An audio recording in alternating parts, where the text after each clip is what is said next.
ఇంతకుముందే ప్రొఫెసర్ నాగేశ్వరరావు గారి గురించి మాట్లాడుకున్నాం కదా. అయితే ఆయన ఏదైతే మీడియా ముందుకొచ్చి జనసేన గురించి, తెలుగుదేశం గురించి, అమిత్ షా దగ్గర జగన్మోహన్ రెడ్డి గురించి మాట్లాడినటువంటి మాటలు, నిరాధారమైనటువంటి మాటలు మాట్లాడితే జనసేన వాళ్ళు ఇప్పుడు పోలీస్ స్టేషన్లో కేసు నమోదు చేస్తే ఇప్పుడు ఆయన క్షమాపణలు చెప్పాడు. అవన్నీ కూడా నిరాధారమైనటువంటి వ్యాఖ్యలే. నేను వాటిని వెనక్కి తీసుకుంటున్నాను, కొన్ని విశ్లేషణలో జరిగినటువంటి పొరపాటులుగా భావించాలి అన్న విధంగా ఇప్పుడు కూటమి ప్రభుత్వానికి క్షమాపణలు చెప్పాడు.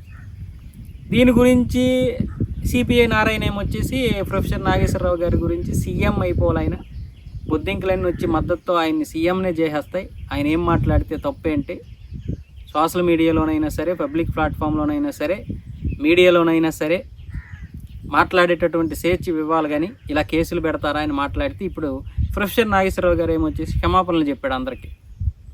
ఆ మాటలు నన్ను బాధించాయి. అవి నేను అసలు మాట్లాడాల్సిన మాటలు కాదు, అంటే ఆ విధంగా మాటలు కాదు, వక్రీకరించారు. ఇక నా అందరూ అవే కదా అంటారు.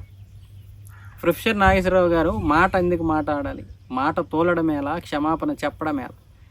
అంటే మనలాంటి చిన్నవాళ్ళు ఎవరో చిన్న చిన్న మాటలు పొరపాట్లు అంటే తప్పేమీ కాదు.